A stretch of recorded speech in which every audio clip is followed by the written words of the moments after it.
Jerry and Esther went whitewater rafting last summer. There were several of them. Several high school wrestling teams were on the water with them that day. And Jerry and Esther and their friends, 7 or 8 of them in the same boat.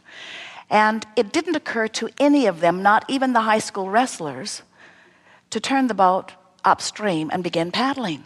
It was obvious that the stream was going to have its way with them. And the river guide told them, this isn't Disneyland, folks. We can't turn this river off. And that's what we want to say to you. Your stream of becoming that was set into motion even before you got here into this physical body and has been added to tremendously ever since you got here into this physical body cannot be turned off. So we're not wanting to say you are without choice, because you do have choice. You can go willingly or not. And when you go willingly, you feel wonderful. And when you don't go willingly, you feel awful. Because this is certain. You cannot hold yourself behind that which life has caused you to become.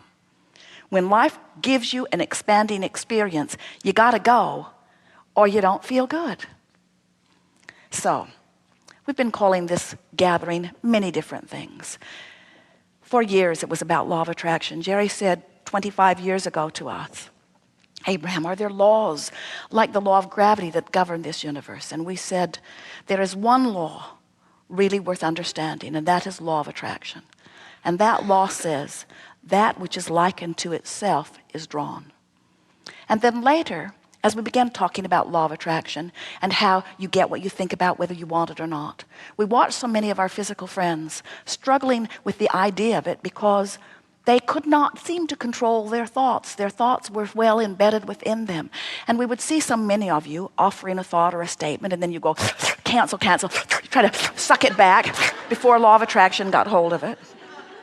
And we realized that, in a sense, as we were calling this the science of deliberate creation, that you were putting so much pressure on yourself to be the deliberate creator. We wanted to explain to you that you cannot help but be the creator of your own experience. We wanted to explain to you that there are 3 steps to the process, and 2 of them you don't even have to think about. Step 1 is ask, and life just insists that you ask all day, every day. You knew that when you came forth. You knew that your life would cause you to ask. And you knew that when you ask, that the source within you would answer. Not only answer, the source within you would literally be the vibrational equivalent of everything that you're asking for. Every amended detail that your day-to-day experience causes you to ask for, the source within you becomes.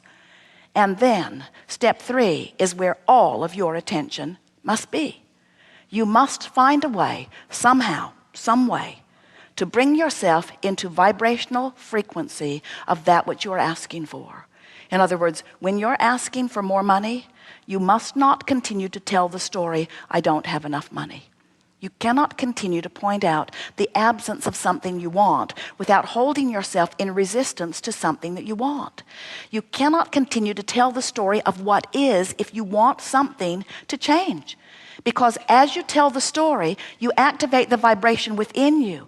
But it isn't just that you don't get the money you want or the lover you want when you beat the drum of the absence of it. It's not only about that. We know for most of you that's what it's about. Just give me the money and the lover and then I'll be good. But it's far more than just not obtaining the things or experiences that you want. It's that when you beat the drum of the absence of something that you have become, you tear yourself apart. You don't feel good. And the result is you feel the negative emotion that is the indicator of that, you see. The art of allowing is the process that you want to learn. Law of attraction is at the basis of all things. And the art of allowing is the way you apply your understanding of the gap between who you are in this body and who you really are. It's the way you manage your vibrational gap.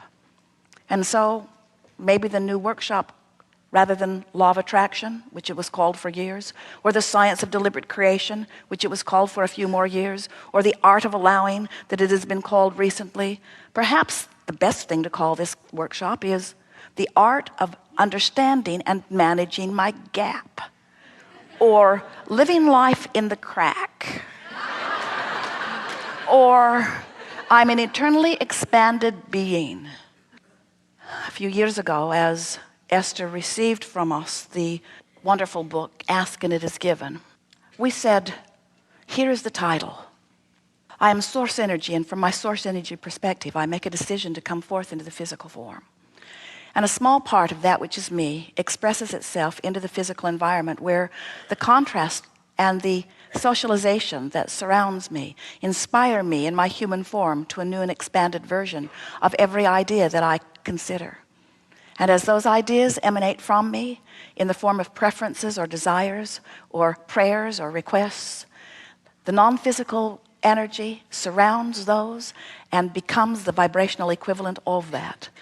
And law of attraction responds to that vibrational equivalent with such forcefulness that a stream of energy pulls forward toward it, toward the expanded version of me, and creates a sort of vortex that if I let go of resistance and doubt, if I let go of unworthiness and unfairness and injustice, if I focus upon the brightest spots that I can find in my physical time-space reality or beyond, I will let loose of resistance, and the stream will carry me to the exalted expression of who I truly am.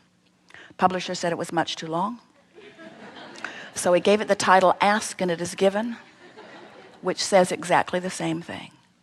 When you ask, that which you ask for becomes. The question is, are you letting yourself be the receiver of the fullness of it here and now? We want you to receive all of the manifestations that you're asking for. We want that for you. You are physical beings, you are spiritual beings who live in an environment where that which is spirit materializes. And so it is right that you would be surrounded by these things that matter to you. But it is our desire that as you leave this gathering today, that you have a newfound resolve within you that goes like this: nothing is more important than that I feel good. Today, wherever I'm going, no matter what I'm doing, no matter who I'm doing it with, no matter where I am, it is my dominant intent to look for that which I'm wanting to see.